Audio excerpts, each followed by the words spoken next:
It's time for another question and answer session. I have a lot of questions this week, so let's get right down to it. Jose says, I'm interested in doing off-camera flash photography, but I don't know what kind of strobes to get. I like the ProPhoto B1s because they are so portable and powerful, but they are so expensive. Do you have any recommendations? I have two ways that I do off-camera flash. For small subjects or in small environments, I use speed lights. When I have more space and need more power, I've been using Alien Bee's B800 Strobes forever. Bacchus asks, best uses of an FX lens on a DX body.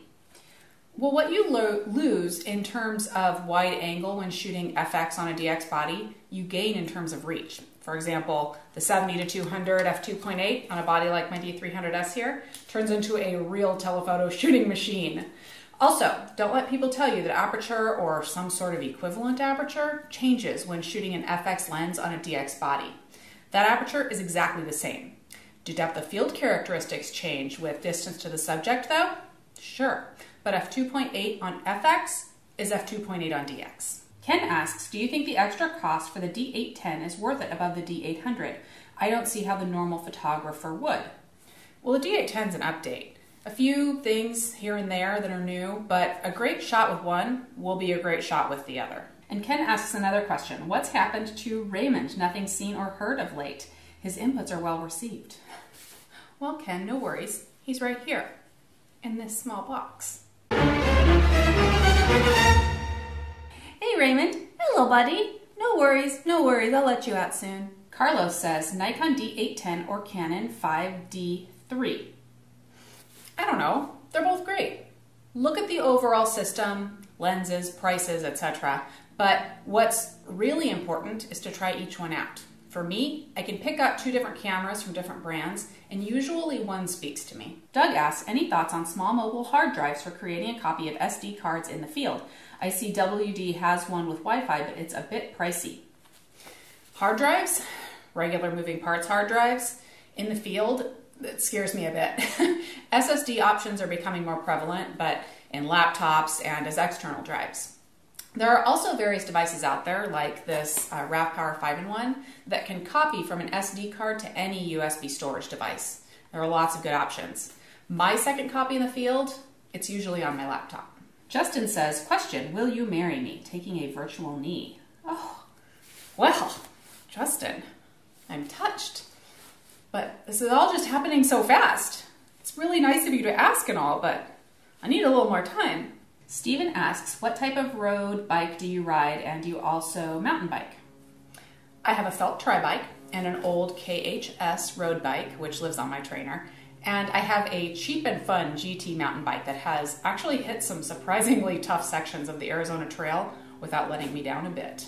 David wants to know, why are there no photography shows on TV? There really aren't. But you know what? There's YouTube. And that's even better than TV. What's interesting about TV, though, is that you can learn interesting things about composition and technique by just looking at the show in a different way. Like, you can watch a nature documentary and see how the videographer is like framing the image, and about angles, and even just pay attention to the look and feel.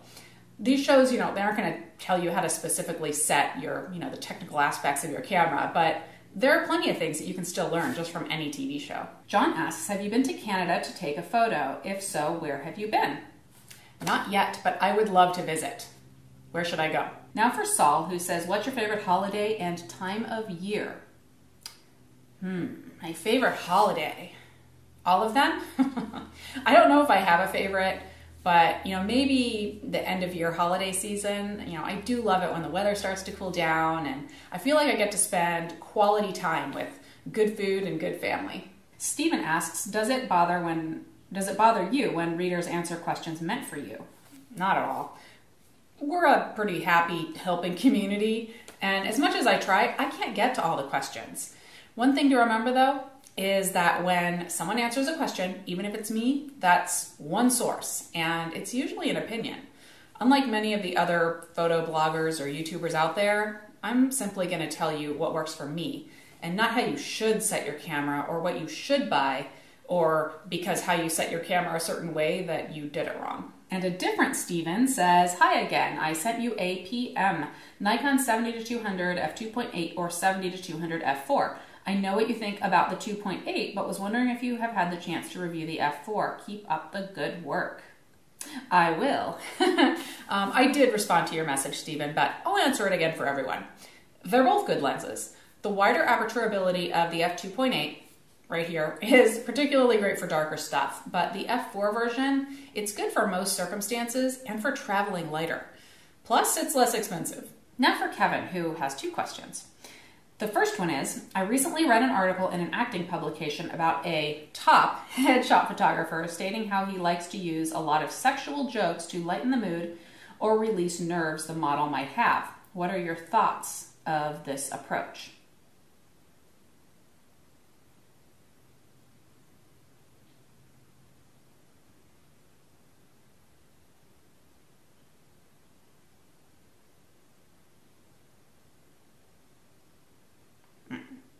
Second question is also, what are some successful techniques you have used for relaxing a client?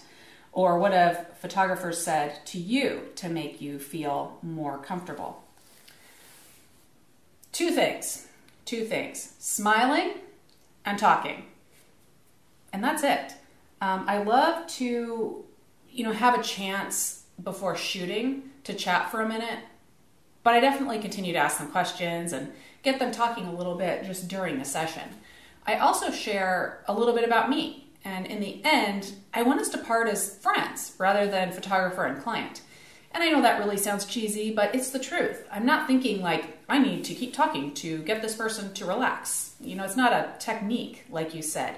If you're using a technique, it's going to end up being disingenuous and probably not work. Instead, I enjoy what I do. I like talking to people, and that just organically leads to everyone being relaxed. So the next few comments are asking about the photo that I posted on Facebook when I asked for questions for this video. Bill and Sten mentioned that I look like I'm giving you all the finger. Andrew said that it almost looked like I was saluting you. And Bob wondered if making the duck face was a good choice. This was a still from the last Q&A video I did. I was in the middle of making a joke about taking selfies with my phone. So yes, it was meant to be a little silly. Jeffrey wants to know, what is the best photography/life advice that you have received so far? Oh, gosh. I've received some pretty great advice from my parents over the years, which kind of underlie every area of my life, photography and otherwise. There was one time when my dad quoted FDR, the only thing to fear is fear itself. And I literally think of him and say that to myself from time to time. But you know what?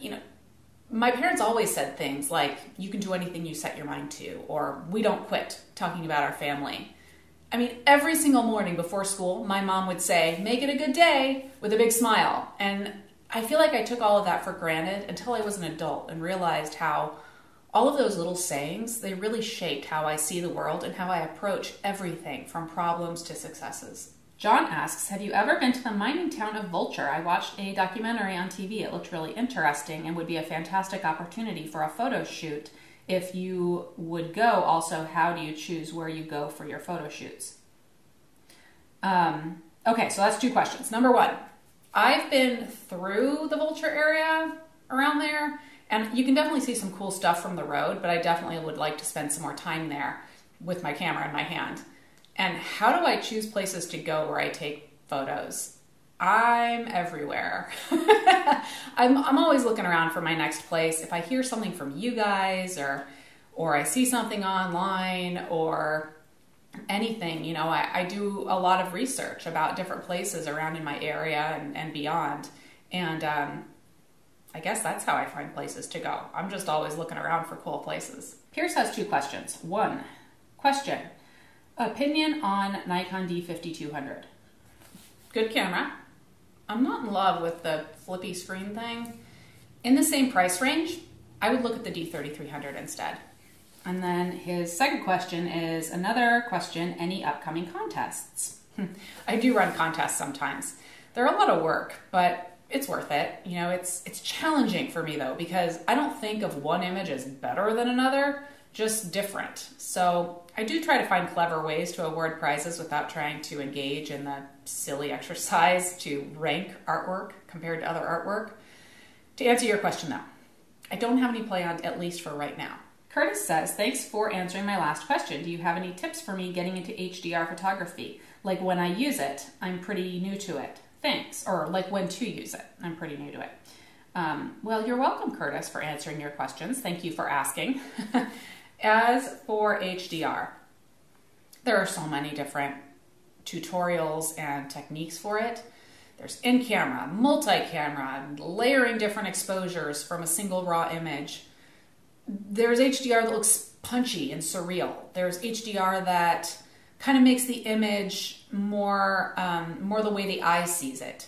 But the real question is, what are you after? So send me an example of an effect that you'd like to achieve, and I will find you a good tutorial. Now for Miguel. Why do you think modern day DSLRs are so much bigger than film SLRs from some 30 years ago? I'm thinking Pentax ME Super here, for example. Next to any EOS, it's tiny. I know lenses must be bulkier due to AF motors, but I can't see the need for such huge modern cameras, really. What with electronic miniaturization and all. Any ideas? Well, I think it is frustrating, but it'll change. From a technical standpoint, film cameras have a lot less going on. The developing and processing of the image starts with chemicals on a thin strip of film and ends in an entirely different machine or in a sink, and then in a darkroom. With digital SLR, we're talking a digital sensor and making the final version of the image right in the camera. Really, the entire process takes place in there.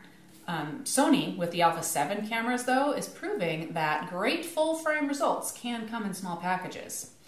We'll see cameras get smaller and smaller, but I do think that there will always be demand for larger, durable, ergonomic cameras that balance well with large lenses like this giant 70-200. Don says, question, single reflex lens or mirrorless? Depends on what you're doing. Zahir Rule says, is Megan from Strawberry 17 your sister? She looks like you. I don't think so, but maybe my sister does have a secret double life like I do. On to Tavon. SnapChick, if you had any superpower from the DC franchise, what would it be? Ooh, I've been asked about superpowers before, and I think I give a different answer every time. I mean, flying is great, super strength is cool, but you know what? I'm totally into fighting, martial arts in particular. I'm certain that someone in the DC world uses amped up martial arts powers. And today, I think that would be my answer. Bruce says, a number of my friends are giving up DSLRs for cameras with fixed telephoto lenses. They point out correctly that they achieve a better range of photos without carrying all the many lenses around with them. With the exception of DSLRs, which can rapidly take many photos a second, would you consider a fixed lens telephoto camera a better option for general photography than the DSLR? Consider running in the mountains where you could take a wide angle and telephoto with just one light camera. For me, it's all about flexibility. And with that telephoto zoom on a point and shoot or a larger sensor point and shoot, you have some good flexibility. You can go from wide angle to telephoto in an instant and compose for almost any situation. What do you lose?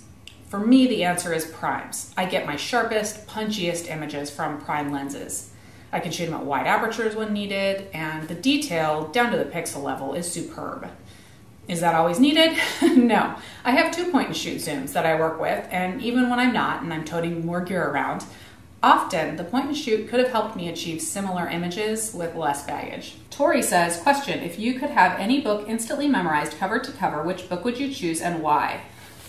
So when I initially saw this question come in, I thought, why would I want to memorize a book? Isn't part of the enjoyment in discovering and leafing through books? But this question stuck in my head, and I think I've come up with an answer. A Spanish dictionary. If I could memorize all of the actual words, then I could definitely more effectively practice conversation. And last, Ross says, I don't have a question, but I wanted to say thank you for everything that you do. Aw, shucks, Ross. Thanks. Okay, guys, that's it for today. Awesome questions. Thanks for asking. I will be posting a new call for new questions for my next Q&A video on my Facebook page sometime in the next couple weeks. In the meantime, though, I'm always around to chat on Facebook and Twitter, email and YouTube. I look forward to hearing from you.